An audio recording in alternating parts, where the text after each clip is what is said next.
Okay,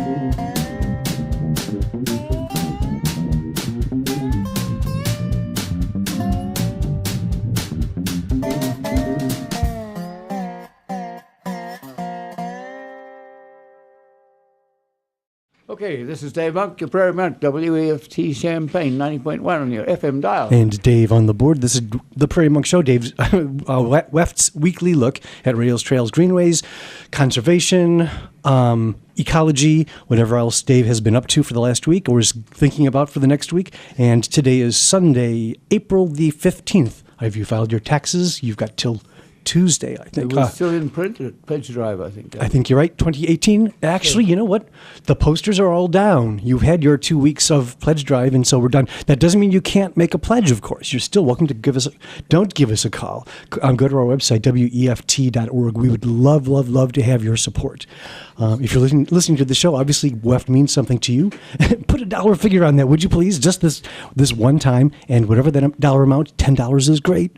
Go to our website, WEFT.org, and make that pledge. Thank you very much. So we have a guest today, Sarah Beckman. Yes. Thanks so much for having me on. From the Food Co-op. Mm-hmm. It was here a long time ago.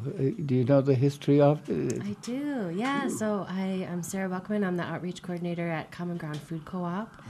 And yeah, we started in 1974. Just a small buyers club, taking a bus up to Wisconsin. And then we ended up having, later on in our history, we ended up having the basement of the IDF. Yes.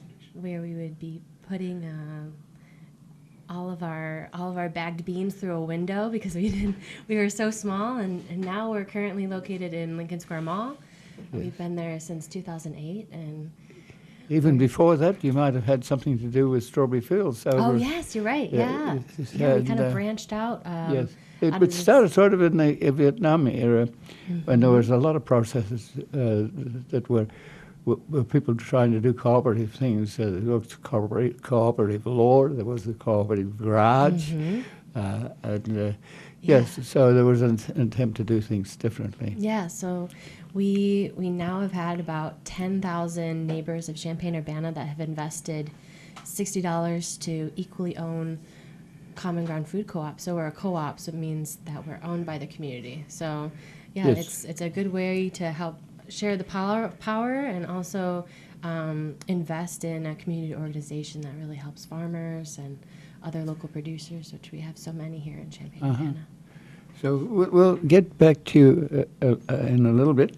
I have some announcements to make. It's been a busy week. In passing, we usually mention people, and one of the people we have been mentioning lately is Ruth Walker. And her sculptural pieces are at the Cinema Gallery, if some of you are interested.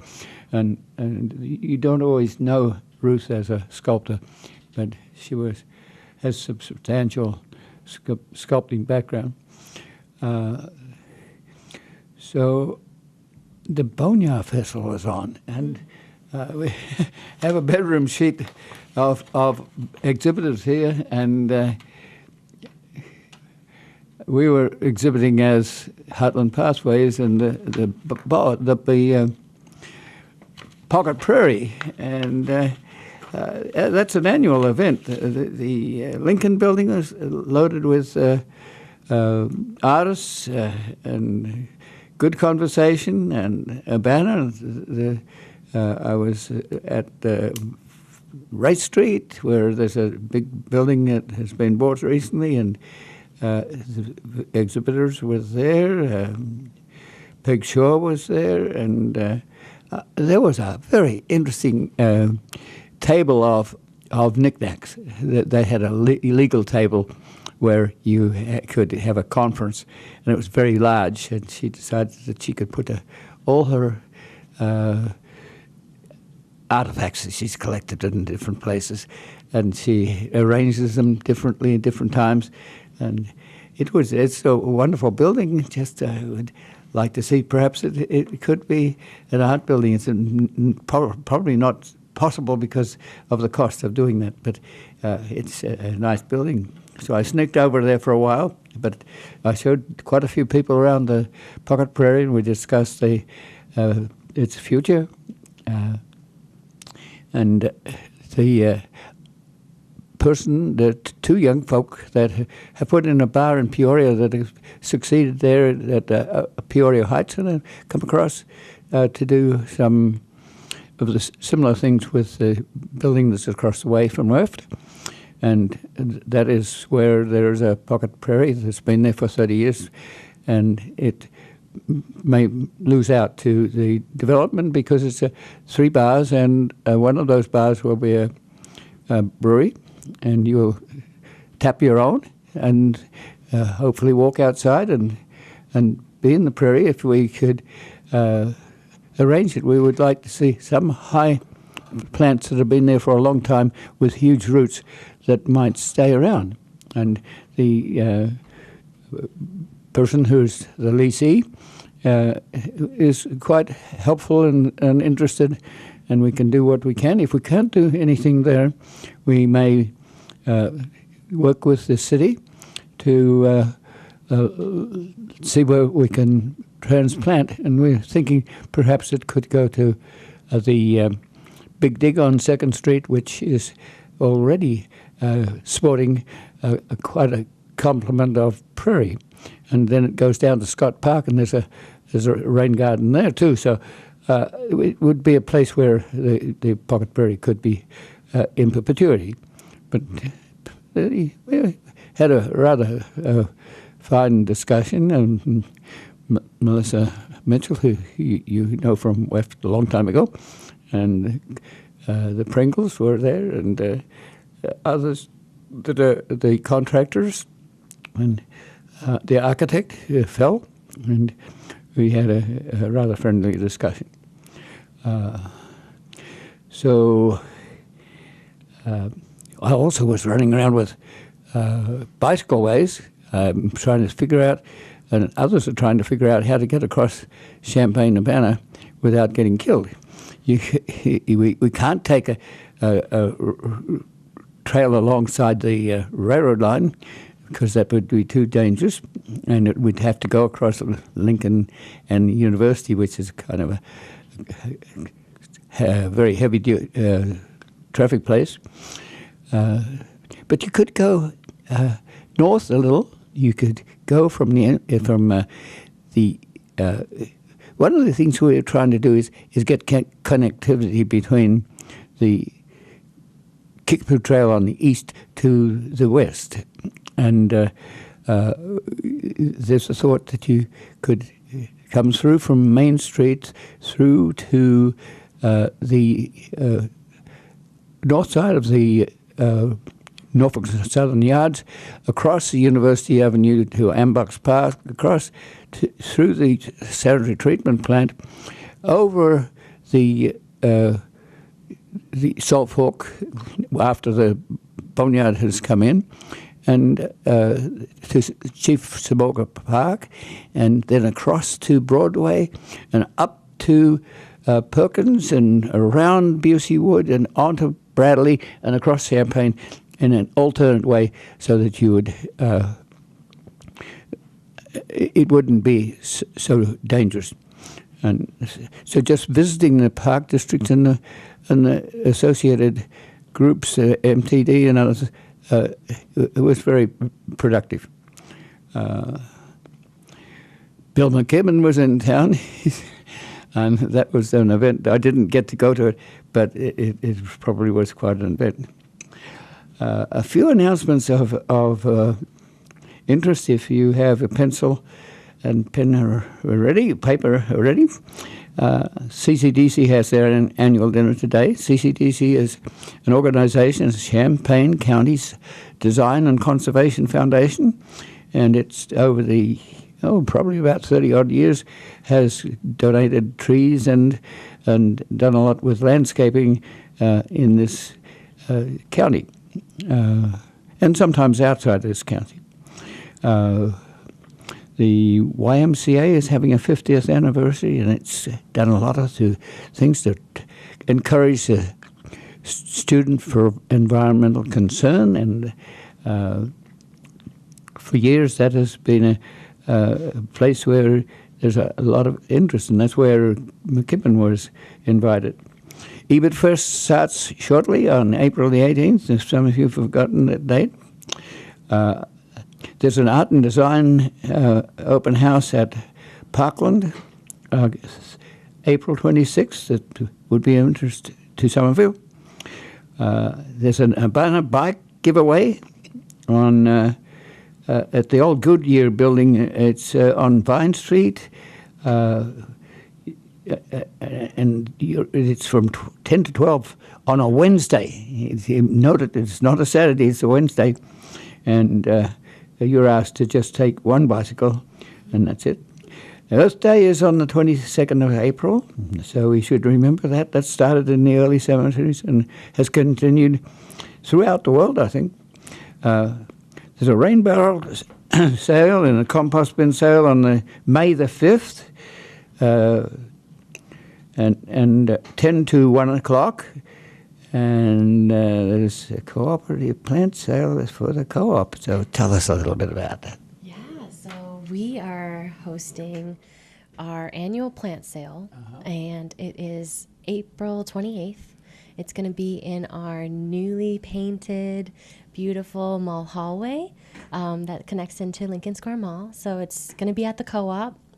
And the fun thing about our plant sales, we do it every year, and it's a fundraiser for our community-funded food accessibility program. So these are plants that are regular garden plants. They're not prairie plants. There are a lot of different flowers, pollinator friendly flowers that we'll have, some herbs, a lot of edible plants though. Yes. A lot of vegetables, tomatoes, peppers.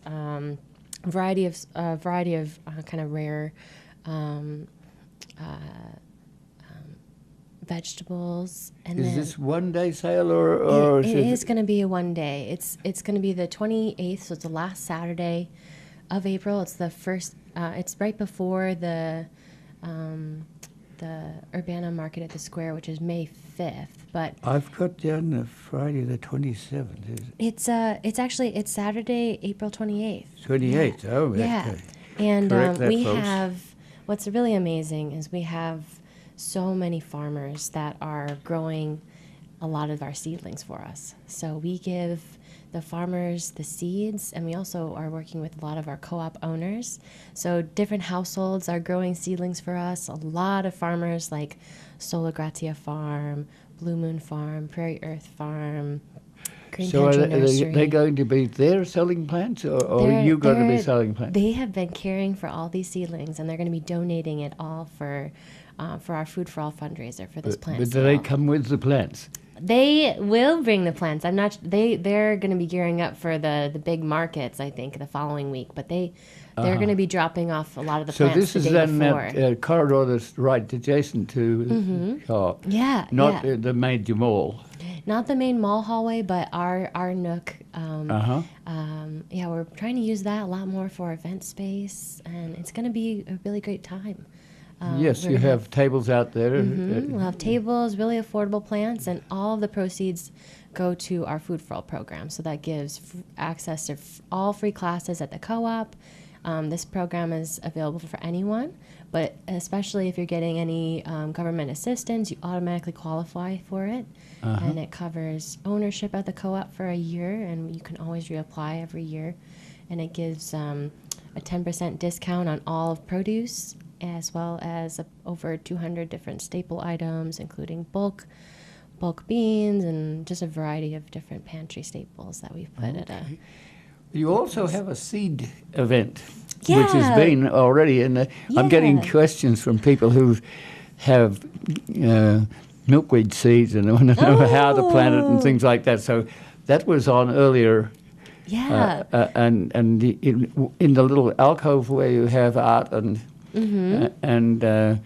cooking, and you mentioned cooking. Are you doing cooking too? Yeah, actually, today you had just previously mentioned the YMCA and the Students for Environmental Concerns. I'm actually teaching a little private cooking class with them today, giving them a tour, and then a little cooking class. We're going to be making some fresh spring rolls. So they're going to be using all local ingredients, local microgreens, local radishes, local spinach, and they're really getting their hands chopping and rolling, and so they'll be able to learn a lot more about the food That will be movement. at the co-op. That's at the co-op. We have about sometimes up to 15 classes a month, and we have really affordable classes. Most of them are like $5, maybe even $10 at the most. And anyone who's interested in coming to the classes, if they can't afford it, we'll cover it through our Fruit for All program.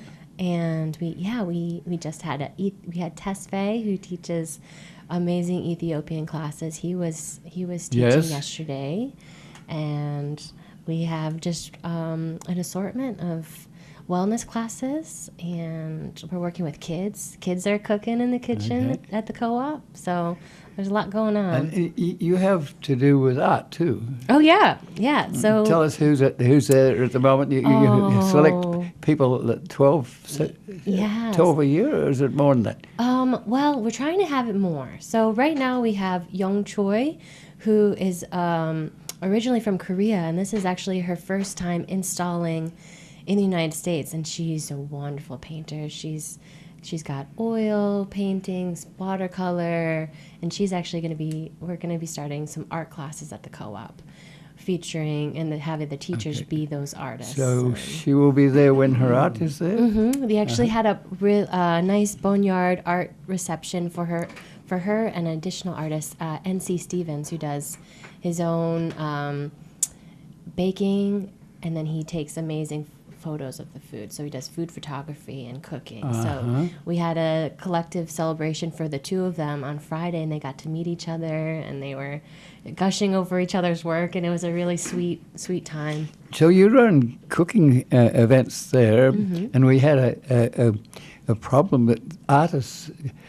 with like watercolors and the like don't get together with fat, and and you don't have any exhaust fans. So, yes, I know. So we had been involved in getting a cage there so that the artwork goes behind the glass. That's right. I remember you telling me that. So I'm interested in that little alcove. You're so right. Yeah, we have a now locked case with all the artwork that's installed in our classroom is kind of protected. Yeah, so any stir-fry classes or other things like that, it has a case, so everything's safe. Yes, it's mainly to keep the food ingredients off the artwork, not so much the Brilliant lock. idea. I'm glad I came into an art gallery. You're so nice. I think you had help. You had helped with the design of it. We'll work at it. And are you in charge of the planters outside? We've been sharing it with my other coworker Mia, who does the education programming, and so she's going to be. We had put some of the excess from the last year's plant sale. Some of those oregano is coming up, and we had a lot of culinary herbs in there. But we also had some of your prairie plants in there as well. It was built sort of for prairie, with the planters have insulation around them so the deep roots could go, and they're tall, they're 4 feet tall, so they have room for deep roots. But it's very difficult to run with prairie because the prairie looks like weeds, and after it's flowered, and the flowers are small, and the flowers are flowered for that long. Yeah. If your horticulturist gets hold of them, they make them bigger and better and more generous in terms of their color. And so when the person who was in charge of that left, it was a void for a while, and the plants were removed.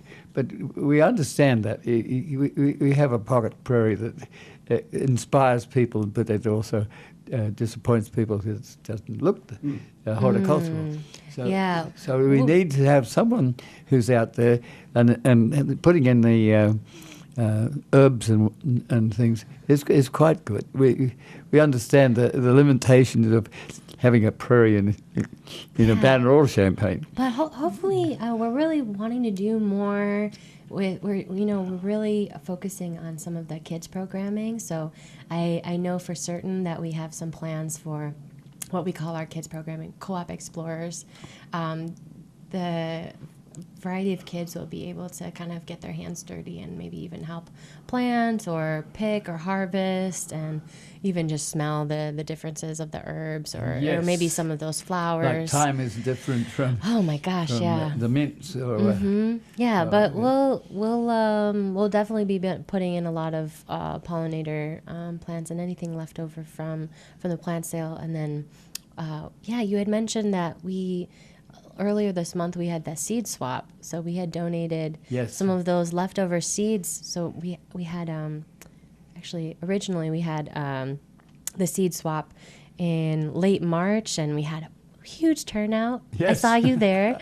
There was a lot of people, and we had tables and tables full of seeds at the very end. So we were able to donate a lot of the seeds to Randolph Street Community Garden.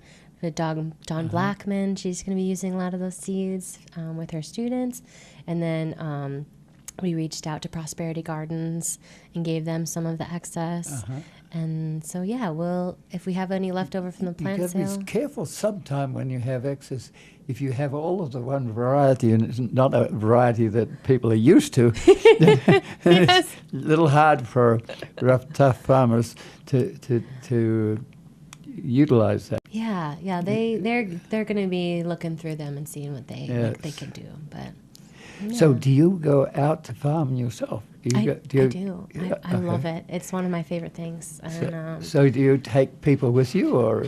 Well, we hadn't in the past, but we're really looking to plan some short distance farm visits and invite some of our owners. But I love going out there and taking pictures. Do you ever think that the co-op will have a greenhouse, or will have a small farm? Oh my gosh, that would be amazing. That might be different from what their mission is. It might be to encourage others. But I was just wondering, it would be very interesting to have an experimental farm that was close enough to town that you could ride a bicycle to it or whatever. We would love that so much. Yeah, I just heard that little piece of land over by Urbana Free Library, they're thinking of converting into a community garden. Oh, the one that hasn't sold on the corner. Yes, there's hopefully that's something. It's surprising what you can do with 10 by 10, let alone 30 by 30. So yes, that would be a very public place. And we're really wonderful. And we love the Urbana Free Library. Yes, it is in danger of being sold at some states, even to the library. It's been a sort of controversial place. But we have some staff who are really. We met with Diane Marlin actually. Only Diane 2 weeks. Marlin is the mayor. The mayor of Urbana, to talk about Lincoln Square, and we have some.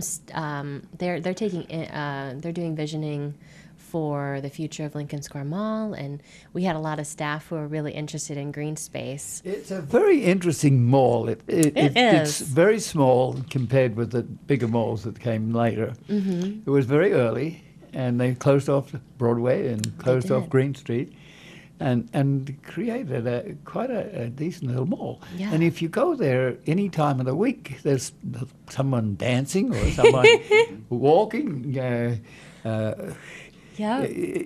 People talk to each other as they're walking. There's a little bit of politicking going on occasionally. Oh, yes. It's near to independent media.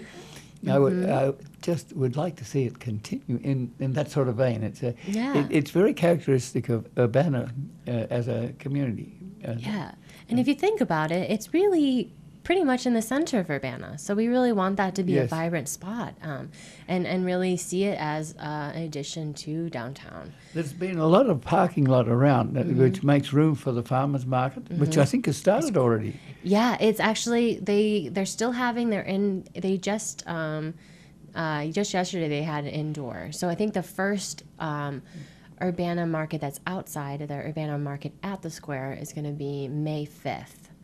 And so we're hoping that people come to the plant sale on the 28th at the co-op, and then they keep coming to all of the markets outside to see and meet the farmers. We have a lot of people that come on Saturdays, and then they come into the co-op. We love seeing them. It's one of our busiest days.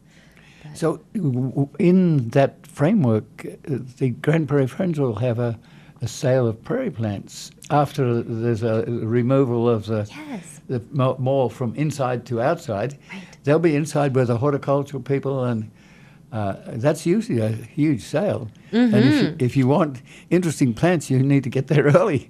Yeah. So a lot of things there.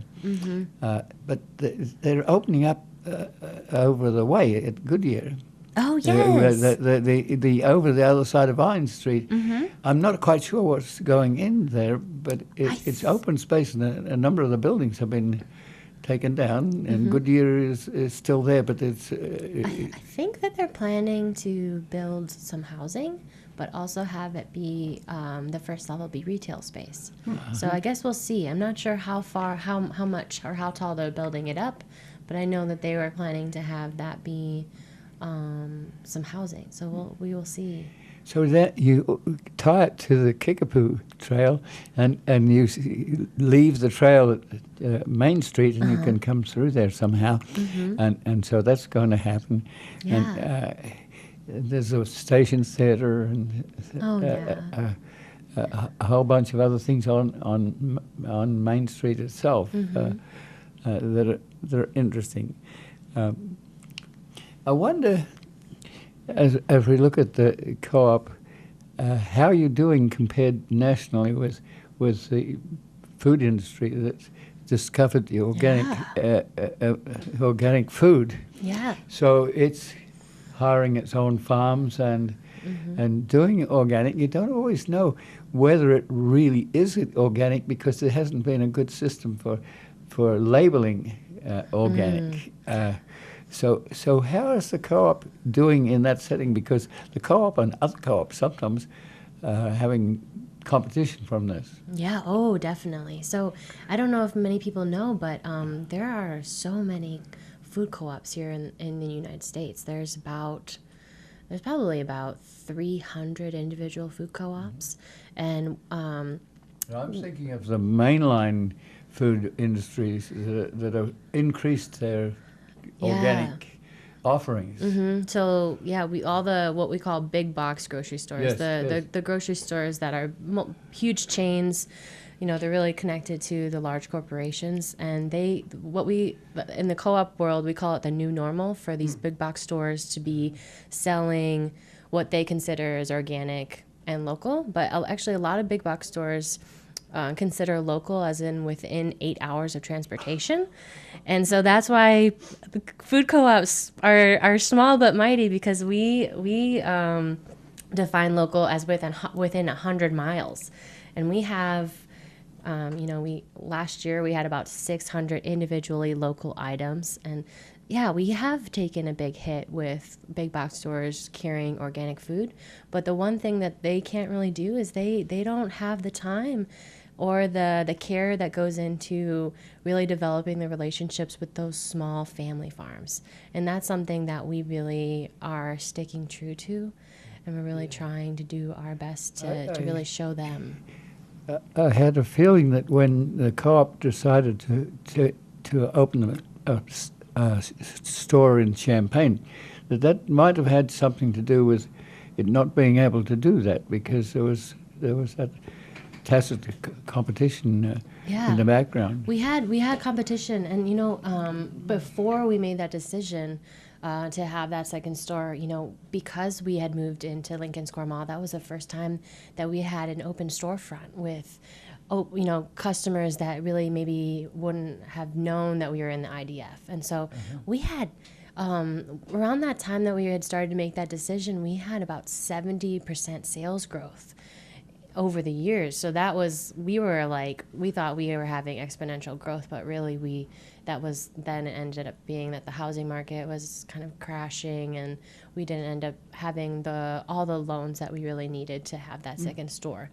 But so we really were kind of just ended up realizing, hey, we would just want to make sure that our common ground is as strong as it can be, and we might not be able to stretch us thin during that time. So. Well, you have members, and you have a roundup, so that Oh my gosh! if there's something more than 10 cents in change, the 10 cents might go to a roundup, and that's got up to something like $50,000. That is within a year, like 58 actually was last year. And since we started this program, I don't know if anyone has heard about this, but we call it Roundup for Good. So anyone at the registers can round up to the nearest dollar or whatever denomination they want, and that money goes directly to organizations here in CU that our owners have elected every September. So we probably will be surpassing $200,000 donated since we started the program, which is amazing. And yes, well, you have members. The prices for food are a little high compared with other institutions like Aldi's and Ruler, but yeah, you have to know that behind that there's a giving. And, right. And you know that Aldi and Trader Joe's are actually the two people behind it are brothers, so they're always competing with each other to find the bottom line. But we do have some prices that are higher, and that's just because we do carry things that are trying to give back to the original producers. And there can be a lot of it's really a system. They big box stores really want to be known as the cheapest place in town. And you end up spending about the same amount of money sometimes at different big box grocery stores. But yeah, it's tricky when we don't have as much of a buying power as, say, Walmart or something they could like buy that. a trainload of something. Right. And you can't do that. Yeah, but the unique thing is we do everything by hand. So we have 66 staff at the co-op, and so we do everything. So you have upstairs where you we have upstairs, and then we actually have a bakery and kitchen that no one actually sees because it's up on a second level that we take a freight elevator to. So we do it all. Even for things that you don't actually make yourself or buy from people locally, you are really good at only buying those products from people who do care. I love looking at the places that you get your coffee from. Oh, yes. Like the one, for example, the Views and Opinions Express, so those, you carry one that's a Prairie Monk blend. Yes. I forget the name of that company out of Madison. Yeah, it's Just Coffee. Yes, Co-op. and they make all I'm of their... drinking it right now. Okay, yes. And if you go to their website, they tell you this is the exact group of people that we bought the coffee from to put into this blend that we've got. So again, even things that fair trade. Fair trade. Yes, you're not going to do it is yourself. Organically certified, and they work with single origin farms. And yeah, Just Coffee Co-op is from Madison, Wisconsin. They do so much. We even carry a couple different blends, including Prairie Monk. You can get it as a drip coffee by the deli. We've had. Actually, when I started at the co-op, I didn't realize you could get it. Oh yeah, when I started at the co-op 5 years ago, I was the barista there, and so I fell in love with your coffee 5 or 6 years ago, and we have kept it as drip coffee for these last years. And so there's two different varieties. There's the summer blend, and then the winter blend. So it's very helpful. We get $1 each package, and we get a check every month to Heartland Pathways. To Heartland Pathways, and it's those sorts of things that help a lot. Yeah. It's those daily commitments, I think, to our local farmers that we always will have a place for. So them. how are you dependent on international?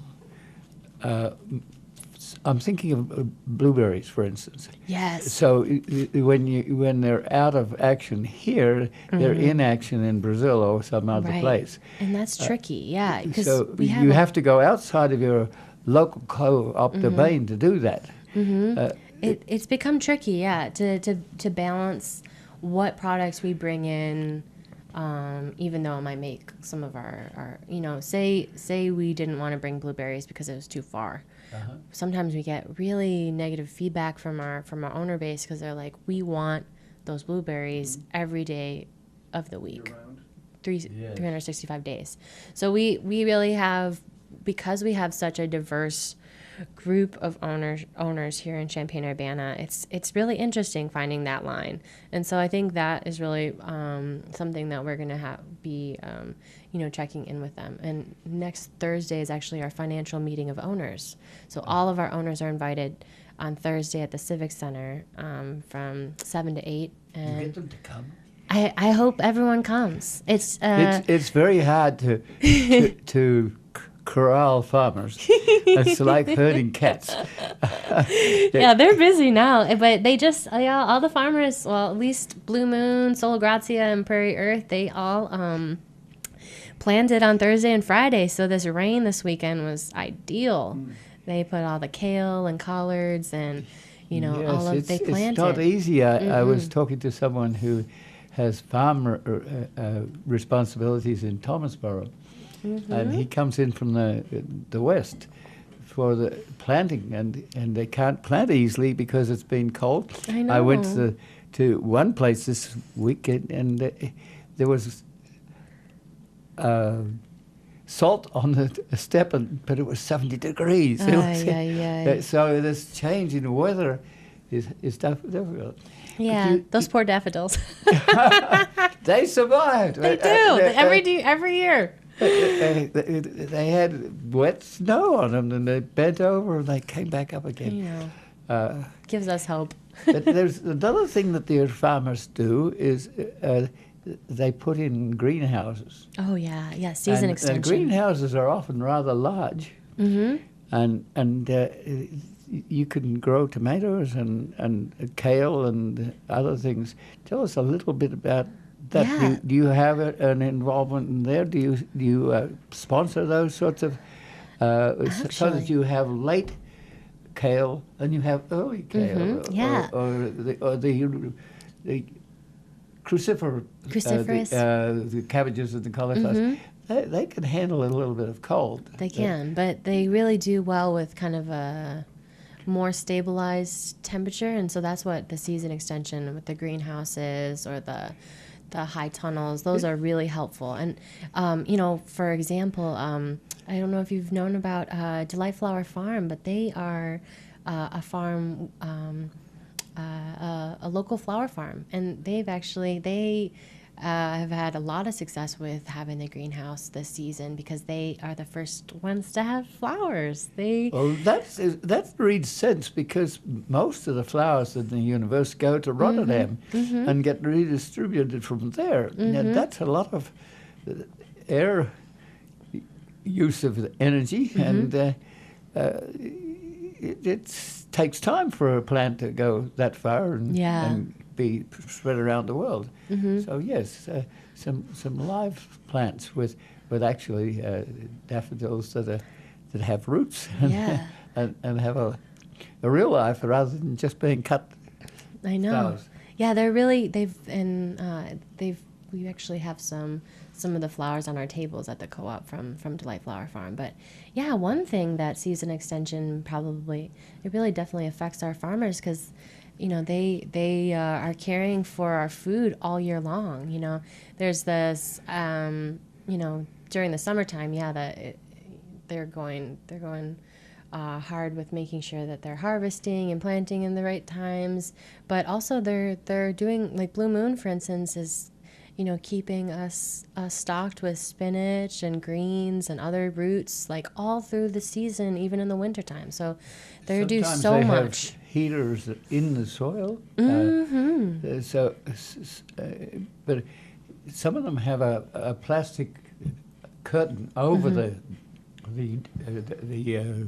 greenhouse. Yeah. And they pump air between the two, and it makes a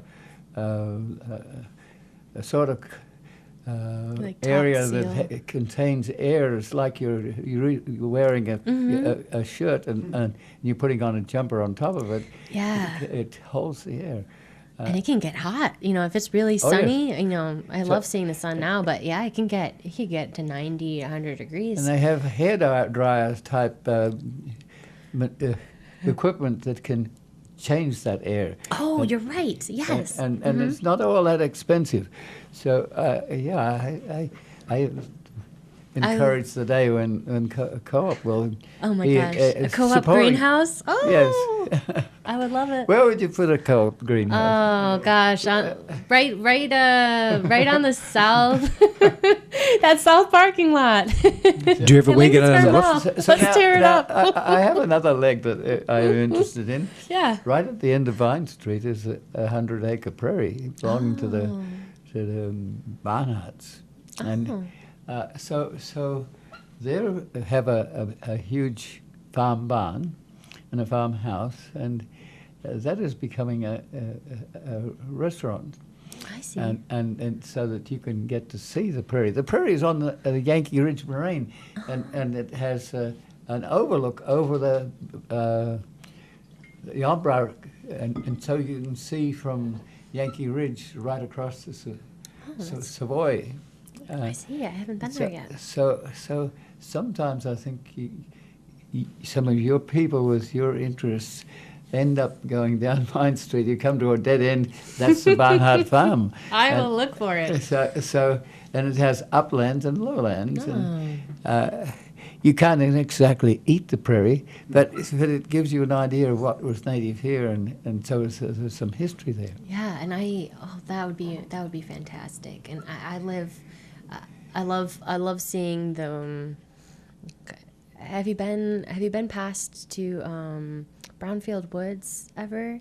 It's one of the last remaining pieces of the Urbana forest, and I live close by, so I always drive past those hardwoods. The last kind of seems like, besides Busey Park and a couple of them. Yes, Busey Woods and Treelys Woods also. But Treelys is more on the prairie. Mm-hmm. So if you dig down in the prairie there, you might just find some Indian artifacts.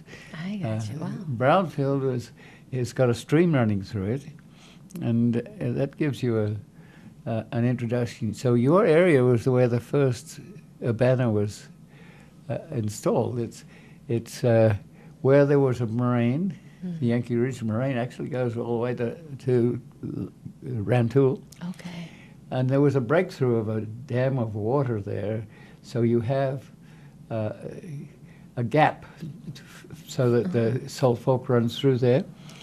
And you have a glacial situation where some of the water ran under the glacier, and you have eskers. So on Perkins Road, there's a number of Yes, I have seen that. Of borrow pits that are part of an esker. So there's a whole bunch of history there. And, wow, I didn't know that. And there are gardens out there that are on High Cross Road and places like that. And there have been attempts to join Brownfield and Treelys and Phillips Track together. Oh, wow. The boneyard has been channelized so that you can see these areas which were now an oxbow lake. So yes, I think the co-op has this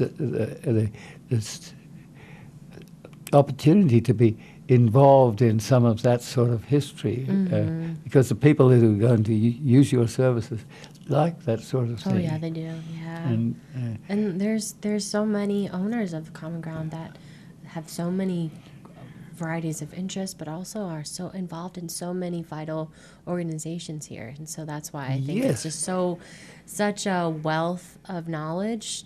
I think right around the corner you have independent media. Yeah. On Saturday they just had that Books to Prisoners. Books for Prisoners was there, and they sell the books that they don't send to the prisoners, but it's been going for years, and and that's very popular. We have a receptacle actually in the mall hallway where we're going to have the plant sale. We we have it permanently there. If anyone needs to donate books to Books of Prisoners, we always have that receptacle. We might even get come around and see them emptying it. Yeah, we might even have another one. We might even have two. So we're Yes, because I see the books piled up. yeah. But you also have a bicycle shop around there. Yeah, you're right. And that can be Bike project? Yes. And people can repair their bicycles. I love that. And you have parking lot, and the main street is still intact. Yeah. It's not been totally deconvolvulated. and you have the central core of the county. The county seat is there. And the clock tower has been raised. Yeah. And so all these things add together. And then right next to the city building, and yeah, there's a lot happening. And they've also done interesting things with the boneyard on Broadway. So Yeah. that ties into some of our bicycle things. Yeah, I think that they eventually want to link that up. So there's well health, and in the corridor of the mall, you have people who have massage parlors. And, Oh yeah. And then Jim with Urbana Acupuncture, yes. Amara Yoga and Arts, and yeah, there's a lot of different wellness areas. And I'll repeat my interest. I see all those people running I've heard in this the one. I love it. gymnasium, and I would like to see them running dynamos and keeping electricity afloat. But it just hasn't happened. But I dream of the day when you'll have a few batteries in a corner of the co-op, so that they can raise enough energy that you keep the lights on at night. That's such a clever idea. But it needs a group like the co-op to get people together, a bunch of half a dozen graduate student engineers. Have charter fitness, Yes. be pedaling, and share the energy. You have to That's work saved. with national level people have those gymnasiums and suggest that they do that. And some co-ops will have a blender that's set up to the bike so they can blend and bike at the same time. And you have like smoothie making, but you have to bike in order to get your smoothie. So that's but that gives me amazing ideas, and I'll have to get back to you on how we can fulfill some of these creations. So how did you get into this? I Where do you come from, and what is your background to get so that you tell people that are listening to you how they might get into the same thing? Sure. Well, I love food, first of all.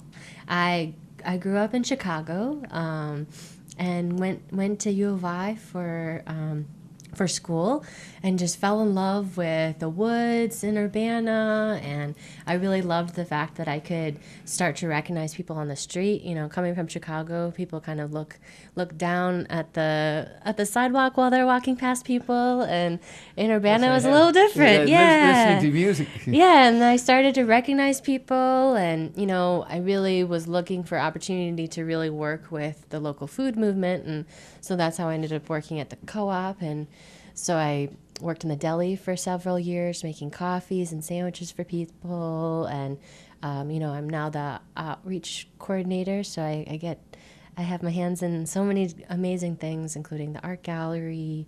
I'm kind of in charge of some of the communications with our owners and the plant sale and all special events. It's just been it's really a satisfying time. So do you think that you will continue this as a career? Oh, well, I love basically sharing the stories of amazing people that I've met, and kind of being able to spread the word. Through either hosting them and having them speak for themselves, and really captivating others who maybe not, are just stumbling in on. So what did you study at the U of I?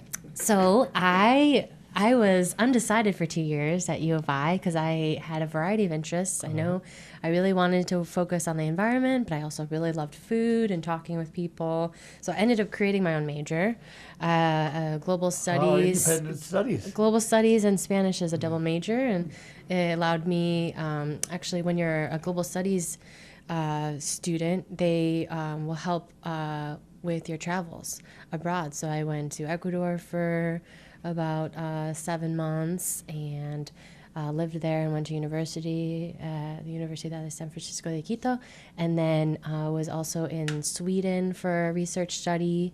In the Arctic Islands for like this one of the first programs that they ever set up that between the engineering, the geology, the social sciences. They wanted to bring all these different students together to do a kind of a research. It's happening. The universities are starting to get groups, and they're not so monolithic. Yeah. So a lot more can be done. We need the monoliths too, but we need the groupies. Yes. So, yeah. So I like having a lot to learn, and so I like speaking with people and learning from our farmers and working with our Roundup for Good organizations and really learning what a vibrant town this is. so could you work with students for environmental concern and yeah. Did you know we're having Prairie Fire? Yeah. That works with the like roadsides, and set up a scholarship for someone to study the sorts of things that you find interesting? That's a really great idea. Yeah, with our Roundup for Good program, we really haven't even delved into the online donation platform. So that's something that we're really interested in, and I think that could be a really beneficial program. Extend the Roundup for Good program not only just at the registers, but through Facebook or online, so anyone would be able to donate to a different organizations or the universities have a real role in encouraging things like some of our work with biology early in people who have long since passed were the progenitors of the Nature Conservancy, which is now worldwide, right? Yeah. You go to the genome people, and they're worldwide too. You go to the weather people, and so there's so many leaders here. And if you can tie onto the backside of these, you can do some interesting things in the community. You're so right. Because you're associated with a university. Yeah, we are really starting to delve into grant funding. And that's something that has really kind of, we've always been so small, and grant people out there that want to encourage this sort of thinking. So we're really trying to work with as many organizations as we can and build up as a grassroots collective. But yeah, grant writing and grant funding hasn't happened at the co-op, and that's something that could be a huge asset. There's an interesting side issue in Chicago. I don't know whether you encountered it before you came to the U of I, but it's Farmer John, and Farmer John is over there by Clinton. I haven't met Farmer John yet. So he went to Beloit, and he was very much an alternate farmer, and he did art and things like that. Went to Mexico, and then he came back to his farm, and his farm had been pulled in by the banks because it was that era when dairying was going out and other things were happening. Mm-hmm. Yeah, something similar happened to my grandfather. Yeah, where he had a small farm in Kentucky. My great grandfather ended up having to sell their small farm just because they were like either conform with doing monocrop or kind of get out. Yes. So it ends up. And sometimes the wee folk, little folk, can't do it because you need 3,000 acres to have a big piece of equipment. Yeah, you're right. And that sort of destroys the little community scene. Yeah, he ended up becoming my grandfather, or my grandfather ended up. He was in the farming family, but ended up going to Chicago. to be an accountant. So his hands, I still remember his hands are so soft because they used to be so muscular and from farming, and then go to accounting. Farmer John came home to what was left, and started. He had a mother who was interested. They bought the local little one teacher school that had closed, and they started to grow vegetables, and then they started to invite people in. That would get their hands dirty. And so there's a whole bunch of people in Chicago that support this fellow in his work. And they have bought him back his farm. That's amazing. And people from the the School of the Art Institute go there. Wow. And so it's become a place of note. And I didn't know whether you might have encountered Farmer John in Chicago. Not yet. Oh, I'll look into that. Because he's there. It's so you guarantee to get so much vegetables and people just enjoy it. I got to look at the time. Yeah, we're almost there. It goes very quickly. It does. And we really appreciate you coming. Oh, it was a pleasure to be here. So this Thanks is so much. Sarah Buckman, and she's entrenched there at the co-op, and we really appreciate what the co-op does. And I like that you've got that little corridor around the corner. Yeah, you have to come by. We're planning to do more fundraisers. Asking about putting pictures on the wall, but that hasn't happened yet. Oh, we did. You should see them. Oh, wait, historical, like old pictures, but we do have some pictures. But yeah, we can talk. Okay, there are pictures on the wall. There are art pictures in another alcove. Oh, yeah. But not in this one yet. But I haven't seen them. But if you have them, we moved them out. There's some of the original farm pictures that when we first moved to the Lincoln Square Mall in 2008. So they're out there. Some of Kilgus and